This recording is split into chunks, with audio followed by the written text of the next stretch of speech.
But that brings up the issue of something I don't believe I've ever talked about: money and business and capitalism. Traditionally, the left has supported big government and government controls on business and capitalism.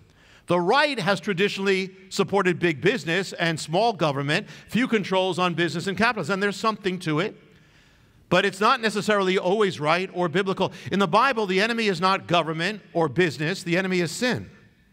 The fact that sin can come up in any camp. You know, just like Israel, you know, it made alliances for a time with one power, another power, but they weren't great powers, but they stood against the other, the worst power. I would be very wary of big government, not because of government, but because of sin. It's a dangerous thing to give so much power to any organization because of the sin of man.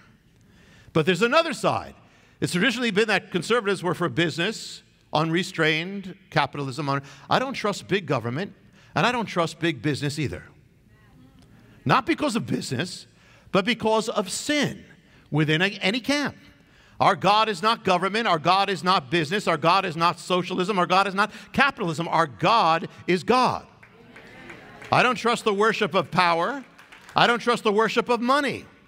Now, for years, the cause of business was generally conservative. They would generally be conservative corporations because they would stand against big government. Of course, they didn't want a lot of control, and socialism, of course. The business realm was generally more favorable to conservatives than liberals or the other party. A few years ago, though, there was a change. There was a movement. Well, first of all, a few years ago, there was a movement called Occupy Wall Street, left-wing movement against business. But a change took place in the business world, a corporate America that's affected your life. It began to lose its conservatism, became increasingly leftward, woke. There are different reasons for it. Some things, it was a way to neutralize all the opposition to business from the left, so they kind of appeased the left.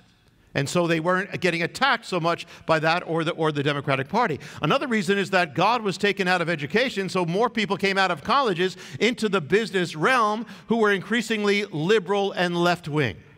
And number three, the culture is turning increasingly away from, the mainstream culture is turning increasingly away from God. If your God is money, then you're simply going to go with what makes you money, the majority. For a corporation to be anti-Christian overtly in times past would be self-destruct. They lose money in times past.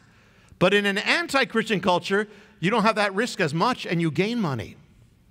So it's no accident you're seeing corporation after corporation, store after store, business after business parading the rainbow flag, indoctrinating their employees against the ways of God, punishing those who stand for God, and lobbying for laws that war against the ways of God. So now we've got a scenario where we've got both government and business increasingly warring against the ways of God together. That doesn't bode well for believers, at least in the natural. But it matches end-time prophecy.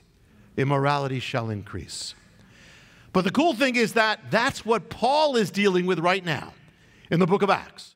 Hi, I'm Jonathan Cahn, and I hope you were blessed with the video. Make sure you hit the subscribe button and tap the bell icon so you're notified every time a new video is posted. Feel free to share your reactions with your comments and how you were blessed, and share this video with your friends. Thanks for watching, and I'll see you next time.